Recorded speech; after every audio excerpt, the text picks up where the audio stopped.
الحمد لله نحمده ونستعينه ونستغفره ونعوذ بالله من شرور أنفسنا ومن سيئات أعمالنا. من يهده الله فلا مضل له ومن يضلل فلا هادي له، وأشهد أن لا إله إلا الله وحده لا شريك له، وأشهد أن محمدا عبده ورسوله. اللهم انفعنا بما علمتنا وعلمنا ما ينفعنا وزدنا علما. براكم دزدكين بخويندني منظومة القواعد الفقهية للشيخ عبد الرحمن بن ناصر السعدي رحمه الله تعالى. منظومة القواعد الفقهية. القواعد الفقهية براكانم خوي چەند شتێک هەیە پێویستە بیزانین. فقه هەیە، أصول فقه هەیە، قواعد فقه هەیە. فقه بريتية لشي، وقواعد فقه بريتية لشي، وأصول فقه بريتية لشي. فقه بريتية لا معرفة الأحكام الشرعية التفصيلية الفرعية، معرفة الأحكام الشرعية الفرعية من أدلتها التفصيلية. فقه بريتية لا زانيني حكم شرعية فرعية كان، لا دليل تفصيلية كان. يعني تو بزانيك چۆن نوێژ دەکرێت، چۆن زەکات دەدرێت، چۆن حەج دەکرێت، چۆن دەستنوێژ دەگیرێت، ئەو بریتیە لە فقه. أصول فقه بريتية لا معرفة أدلة الفقه الإجمالية، معرفة أدلة الفقه الإجمالية. أصول فقه بريتية لويكتو علم تهبب دليل فقه، بلام كام دليلانا دليل إجمالي كان نك دليل تفصيلي كان، دليل إجمالي نك دليل تفصيلي. يعني بونمنا الأمر يقتضي الوجوب، أمر كلام خوا كلام پیغمبر خواهات عليه الصلاة والسلام أو بوجوبة، أو بوجوبة. بونمنا خواي پروردگار دفرمي وأقيموا الصلاة أو أمر كواتا نوج واجبة، وآتوا الزكاة أو أمر كواتا زكاة واجبة، ولا تقربوا الزنا النهي يقتضي التحريم، نهي بو حرام كواتا زنا حرام. أو أدلي چيا؟ أدلي فقه إجمالية. أو بيدو تريتشي أصولي شي أصول فقه. قواعد فقه شي براكانم، قواعد فقه لفقه نزيكا نقل أصول فقه. قواعد فقه بريتيا لو همو مسألة جزئية فقهيانة بلان بوت كوكراوة وبختكراوة لچەند قاعدەیەکدا کە تۆ ئەو قاعدانت لەبەر بێت، ئەوە تقریبا علمێکت دەبێ و ئیطلاعێکت دەبێ بەسەر فقهدا بەگشتی. هیچ کەسێک نییە بتوانێ هەموو مەسئلە فقهیەکان لەبەر کات. صعبە، گرانە، قورسە هەموو مەسائلی فقهی لەبەر کەیت. بەڵام کە بێت و قواعدی فقهی لەبەر کەیت کە کەمە، قواعدی فقهی زۆر نییە، قواعد فقهي لبركي أو قواعد فقهية بوت چه دكات؟ همو مسائل فقهي بو ضبط دكا، بوت كو دكاتوا، بوت آسان دكا كتو چه بكيت لمسائل فقهي بقشتي حالي بيتو كبرسيارد ليكرا بتواني حكم مسائل فقهي كان بزاني. وإنسان تاوكو قواعد فقهي نزاني ناتواني فتوى بدات، ناتوانێ فتوى بدا، وفتواش بدا فتواکانی سەقەت دەردەچن. فتواکانی فتوای عالمێکی فەقیهی حەکیم نابێت. جاری وایە فتوا دەدا فتواکانی تەناقوضی تێدایە، چونکە الشريعة لا تجمع بين المتفرقات ولا تفرق بين المتشابهات. بلام أو كسي كآقاي لا أصول فقهية لقواعد فقهية وادكات. بو إبرا كانم قواعد فقهي علمي چي زور خوشة كتيبقي إن شاء الله وزورش بسودة، زور خوشة وزور بسودة خواهي قبرا آساني بك قرزني إن شاء الله كمتابعي بكن وبردوان بن لقلمان خواهي قبرا آساني كابو همو لايك إن شاء الله بوتان آسان دبي بلزته إن شاء الله يعني بنظري من خوشترين وبلزترين علمه كتي جيشتي أو جابر هما كيد زانيك چەند سوودمەند دەبی بە ئیزنی خوای گەورە و چەند فائیدەی هەیە ئەو علمە. فەرق چییە لە بینی ئوسولی فقه و قەواعیدی فقهی براکانم؟ ئوسولی فقه پەیوەستە بە دەلیلی شەرعیەوە بە نصوصەوە، بەڵام قەواعیدی فقهی پەیوەندی بە چیەوەی براکەم؟ پەیوەندی بە فعلی ئێمەوە، پەیوەندی بە ئەفعالی ئێمەوە هەیە. يعني بۆ نمونە قاعدەیەکی ئوسولی الأمر يقتضي الوجوب، ئەوە پەیوەندی بە دەلیلێکی شەرعیەوە یان پەیوەندی بە ئیشی ئێمەوەیە؟ پەیوەندی بە دەلیلی شەرعیەوە هەیە. بەڵام المشقة تجلب التيسير ئەوە قاعدەیەکی فقهیە، پەیوەندی بە فعلی ئێمەوە یان نا؟ پەیوەندی بە فعلی ئێمەوە هەیە.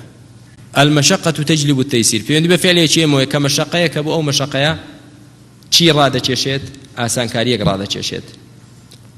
بۆیە ئەوە جیاوازیەکە لە بینی چی و چی؟ لە بینی قەواعیدی فقهی و لە بینی قەواعیدی ئوسولی.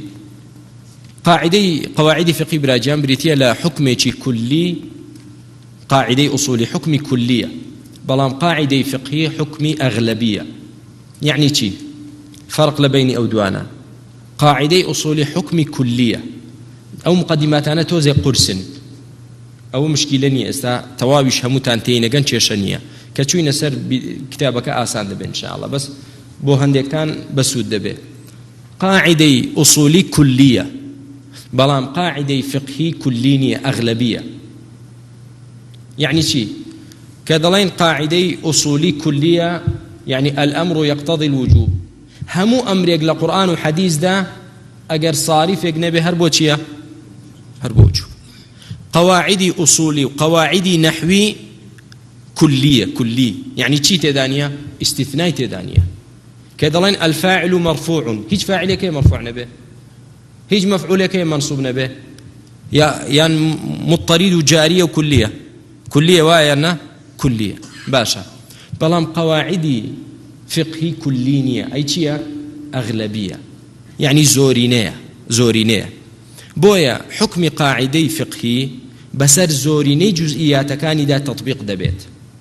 حكم قاعدي فقهي بسر همو جزئيات كان تطبيق دبيان بسر زوريني دا زوريني بسر زوريني جزئيات كان دا تطبيق دبي.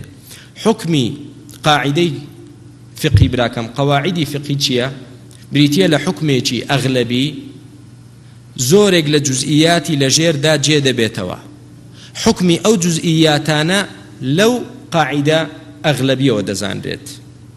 يعني بوتان رون كمو إن شاء الله. بون من دلين شي كاتك دقوتريت الأمور بمقاصدها، الأمور بمقاصدها أو قاعدة فقهية كده إخواني إن شاء الله. الأمور بمقاصدها يعني شي الأمور بمقاصدها؟ يعني هموشتك بجويرينيته، هموشتك بجويرينيته.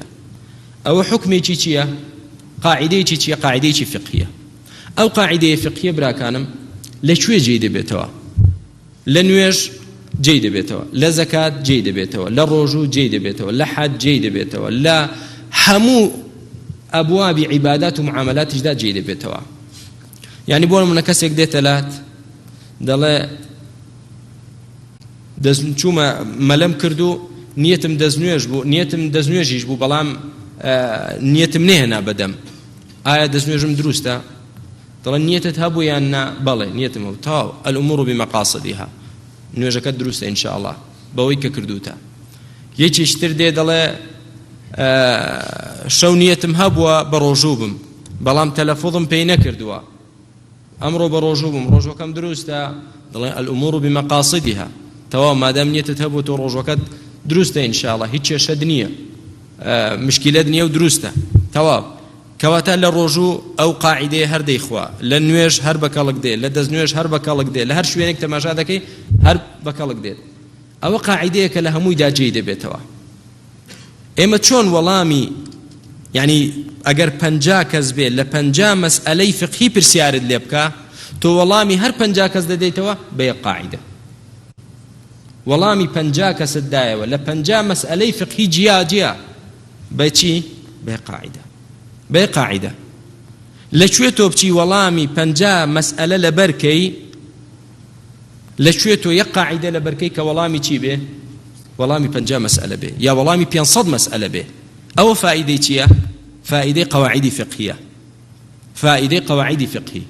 کەواتە زانیمان قەواعیدی فقهی جا هەندێکیان قەواعیدی کولین، هەندێکیان ئەغلەبین. 5 قاعدەمان هەیە کولیە، وەکو الأمور بمقاصدها ئەوە کولیە. اليقين لا يزول بالشك أو كلية، اليقين لا يزول بالشك. بۆ نمونە کەسێک دێ دەڵێ من دەستنوێژم یەقینم هەیە دەستنوێژم هەڵگرتووە، بەڵام وەڵاهی نازانم گومانم هەیە دەستنوێژم شکایان نەشکاوە. دەڵێن تۆ دڵنیای دەستنوێژت هەبوو؟ بەڵێ. ئەی لەوە گومان تێشکاوە یان نەشکاوە؟ بەڵێ. اليقين لا يزول بالشك، دڵنیاییەکەت بە گومان لا ناچێ، دەستنوێژت هەیە و نوێژەکەت کەو خەمن نەبێ. دەڵێ دڵنیانیم چوومە لەم کردووە، دڵنیانیم ئاو چۆتە ناو قورگمەوە یان نا، ئەوە گومانە، گوێ مەدێ، ڕۆژەکەت نەشکاوە، کێشەت نییە و بەردەوام بە. اليقين لا يزول بالشك. لە چەندان مەسائلدا تەماشا دەکەی چییە؟ لە چەندان مەسائلدا تۆ بە یەک قاعیدە وەڵامی دەدەیەوە. کەواتە چیە براکانم؟ کۆمەڵێک جوزئیات دەچێتە ژێر باڵی چی؟ یەک قاعیدەی کولی. حکمی ئەو جوزئیاتە لەکوێوە دەزانرێ؟ لە حکمی چیەوە؟ أو قاعدة فقهية، لحكم أو قاعدة فقهية كلية حكم أو هم جزئياتنا دزاندري أو بريتيا لقواعد شي لقواعد فقهي. فائدة كي أو يكتو كومالك مسائل جزئية بوكو دكاتوا حكمي هم مسائل جزئية كان دزاني لخلال قاعدة كلية. وإن شاء الله تعالى مؤلفات زور براكم لو باري وكأنه سراوة لمذهب شافعي، لمذهب حنبلي، لمذهب مالكي، مذهب حنفي، لا مذهب شافعي أشباه ونظائر سيوطي، لا مذهب حنفي أشباه ونظائر ابن نجيم، لا مذهب مالكي قرافي نسيويتي، لا مذهب حنبلي ابن رجب حنبلي نسيويتي.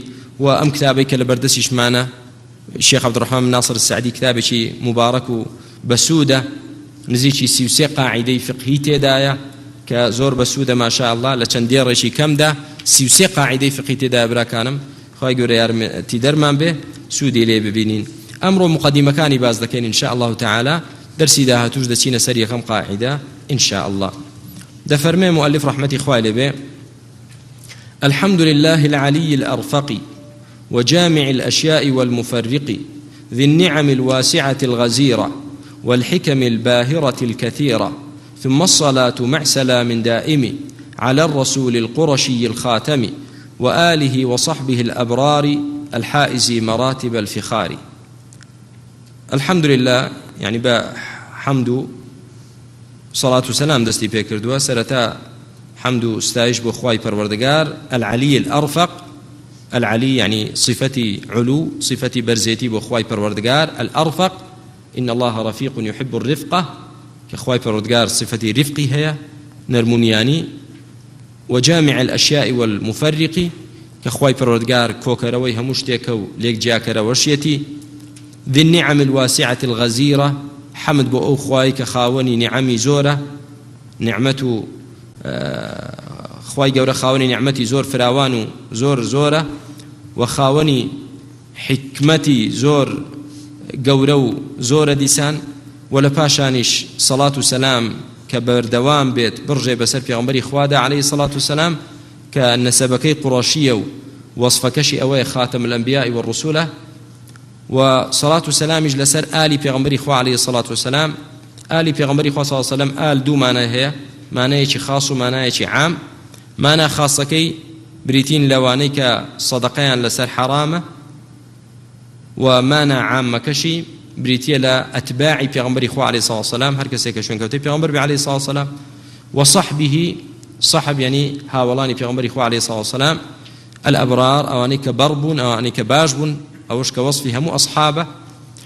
الحائز مراتب الفخار أوانيك يعني أو بري بلاي برزيتيان بو خويان دابين كرت صحابة رضاي خوي قوريان لبي صلاة وسلام يعني لبي دواي صلاة وسلام وحمد وستايج بو خوي قورو صلاة وسلام لسر في عمر صلى الله عليه وسلم الصحابة دەفەرمێ اعلم هديت بزانە أي طالب علم هديت يعني خوا هداية داو جملة اعتراضية بزانە أن أفضل المنن بزانە باشترين و چاکترین منەت و نعمەتی خوا بەسەر بەندەی خۆیەوە بریتیە لە چی؟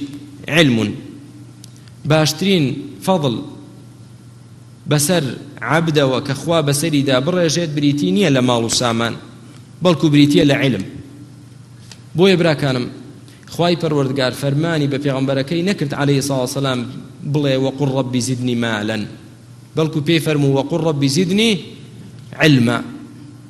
نەیفەرموو ئەی محەممەد عەلەیهی سڵاو وسەلام داوام لێ بکە ماڵم زۆرکەی، فەرمووی داوام لێ بکە علمم زۆرکەی، چونکە علم ئینسانی پێبەرز دەبێتەوە لە دنیا و لە قیامەتدا بەمەرجێک علمەکە نافع بێ، علمێکی مبارەک بێت.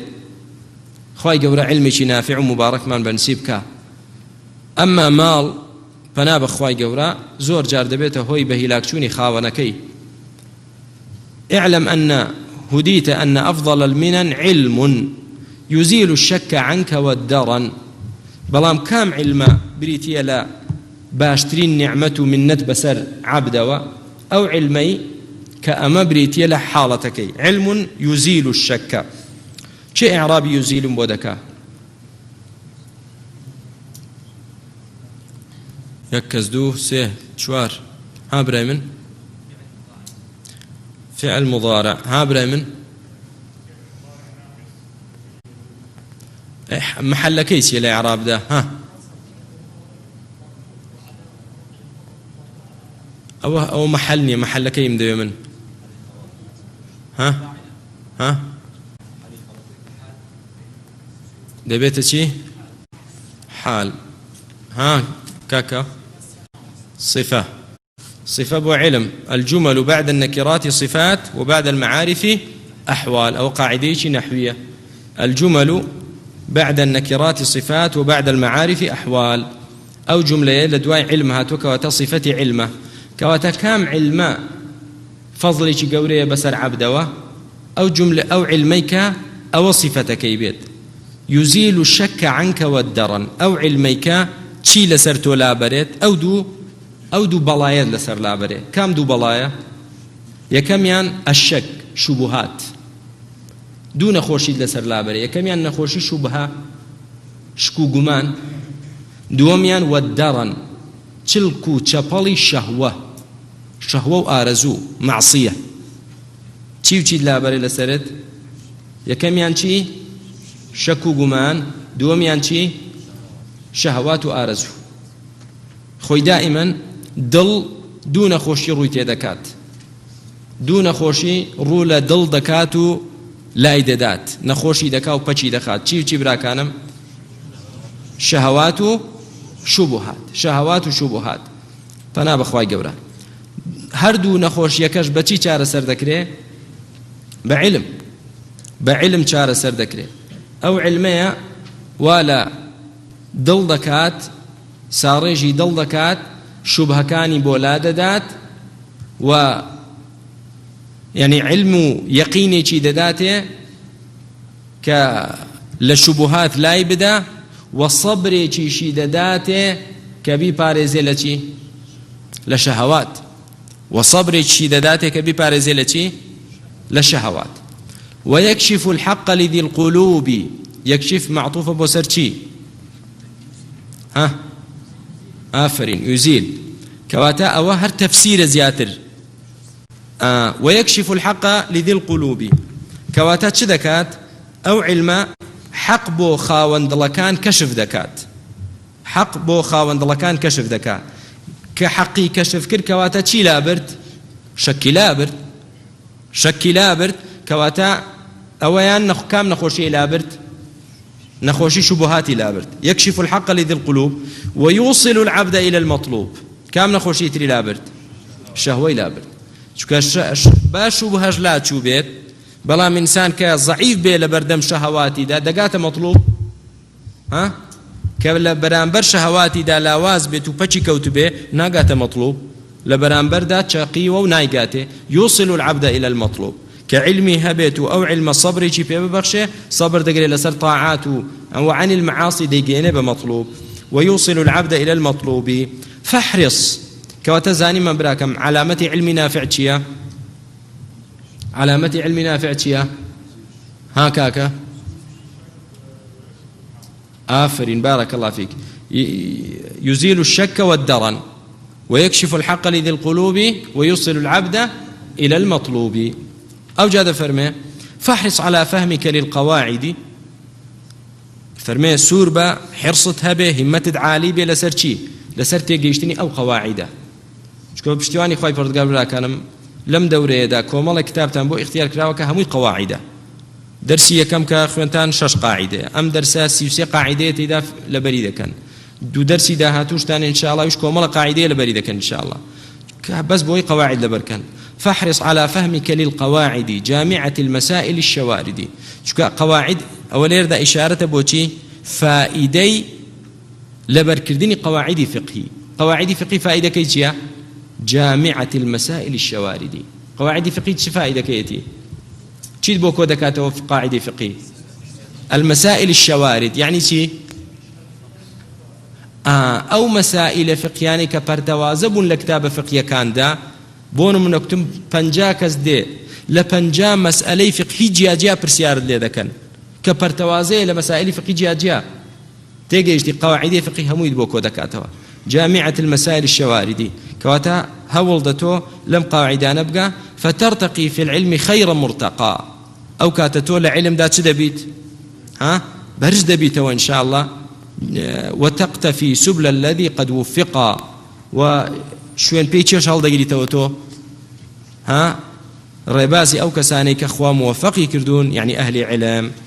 أو جاد فرمي هذه قواعد نظمتها وأوشك لبردستي ايويا أمسي بسي قاعدة شان قاعدة كمن تنها نظم كردوها يعني إشي من تنها تشيا مؤلف ذا فرمي كردومة شعر دناهي تشيا هي علماء رحمة إخوان لبه من كتب أهل العلم قد حصلتها لا كتبي زانياني بيشخوم كوم كردوتوا دستم كوتوا جزاهم المولى عظيم الأجر خواي پروردگار پاداشتي قوريان بداتوا والعفو مع غفرانه والبر خواي قورا عفو شيان بكاو ليشيان ببوريو چاكشيان بداتوا. او دعاش دكابو زانياني بيشخوي اوش بريتيا لوفايكو لچاكيك انسان شكري اواني بيشخوي بكا. ام ددي ربراك امريتي ولا مقدمة لدي ريانزاش بريتيا ليكم قاعدة ودرسي داهتو. والحمد لله وصلى الله وسلم على رسول الله بارك الله فيكم. وإذا جاءهم أمر من الأمن أو الخوف أذاعوا به ولو ردوه إلى الرسول وإلى أولي الأمر منهم لعلمه الذين يستنبطونه منهم ولولا فضل الله عليكم ورحمته لاتبعتم الشيطان إلا قليلا.